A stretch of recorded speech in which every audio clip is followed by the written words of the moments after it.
सहायता करो मेरी, सहायता सहायता। हाँ, मैं बस मर रहा हूँ, मैं बस मर रहा हूँ, इस अग्नि से बस मर रहा हूँ मैं। हाँ, हाँ, शांत करो इस अग्नि को। हाँ, हाँ, हाँ, अग्नि तो शांत हो गई, किंतु उसका कष्ट और पीड़ा अभी भी हो रही है मुझे। ऐसा प्रतीत हो रहा है जैसे इस अग्नि से तप रहा हूं मैं। जल जल जल जल जल दो मुझे बहुत बहुत प्यास लगी है। चार देवंग रागण गुणगण विशेषण इदम विशिष्टायाम स्वपुण्यतिदो इदम पिंडम ते मया दियन्ते तो प्रतिष्ठन्ताम।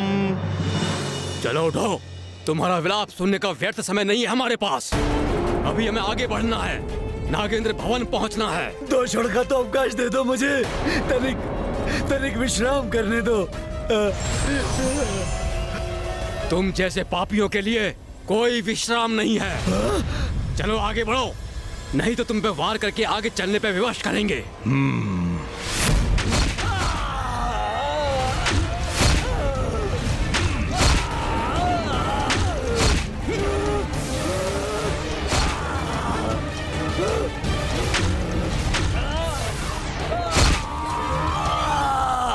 तृतीयपुर नगेंद्र भवन पहुंच गए हैं, जहां ज्ञानारी जी को अपने जीवन काल में कोई भी यज्ञ ना करने का दंड प्राप्त हो रहा है।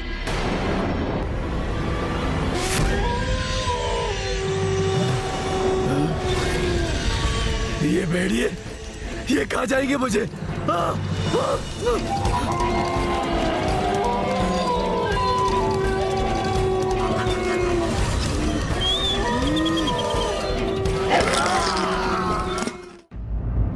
अब वो चतुर्थपुर गंधर्व नगर पहुंच गए हैं, जहां ज्ञानारी जी ईश्वर की पूजा में अवरोध उत्पन्न करने के लिए दंडित हो रहे हैं।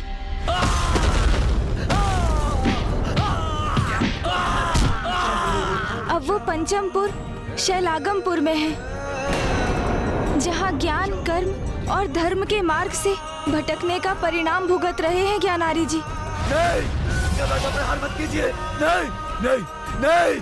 वो षष्ठमपुर क्रोंचपुर में है,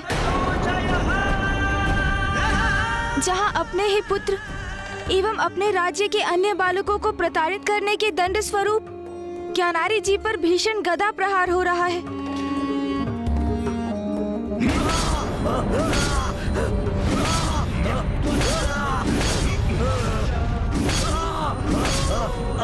अब वो सप्तमपुर क्रूरपुर को पार कर 8वें पुर विचित्र भवन में है, जहां ज्ञानारी जी को तपते कोयले के अंगार पर स्थित होकर स्त्रियों के अपमान का दंड भोगना पड़ रहा है।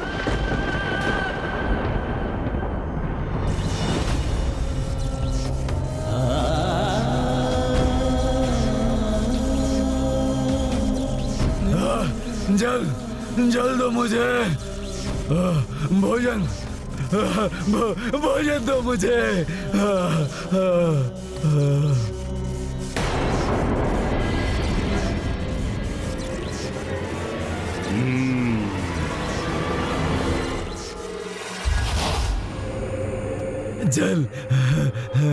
जल दो मुझे, भोजन दो मुझे, मुझे बहुत प्यास लगी है, जल दो मुझे। हम वैतरणी नदी के तट पर पहुंच चुके हैं।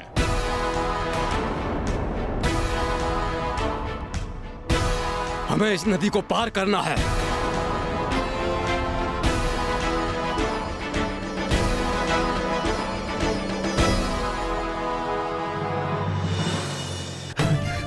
मेरे कष्टों में कुछ तो विराम होगा अब। इस नदी को पार करते समय मैं इस नौका पर तनिक विश्राम तो कर सकूंगा।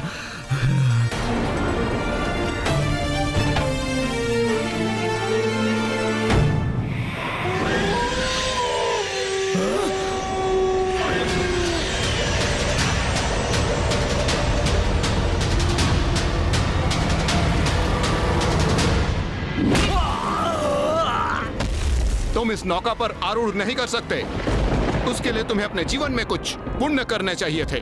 कहो, तुमने कभी कोई पुण्य किया था?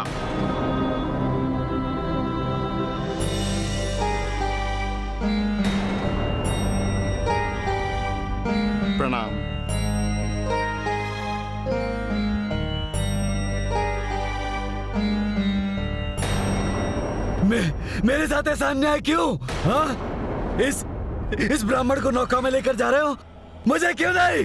हाँ? वैतरणी नदी को सुगमता से वही पार कर सकते हैं जिन्होंने अपने जीवन में सत्कर्म किए हैं। मात्र वही नौका से वैतरणी को पार कर सकते हैं। ऐसी आत्मा को स्वयं गौ माता वैतरणी पार करने के लिए प्रकट होती हैं और उसका यातना शरीर उसी दिव्य गौ की पूंछ पकड़कर सुगमता से वैतरणी नदी के उस पार पहुंच जाता है।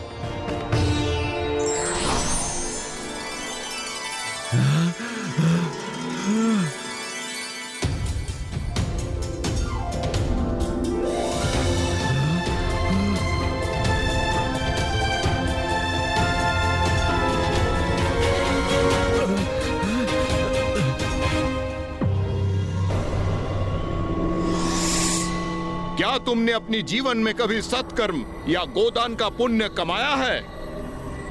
नहीं, नहीं। तब तुम्हें कोई अधिकार नहीं इस नौका पे आने का। मैं ये वैतरणी नदी कैसे पार करूंगा? मेरी यात्रा कैसे पूर्ण होगी?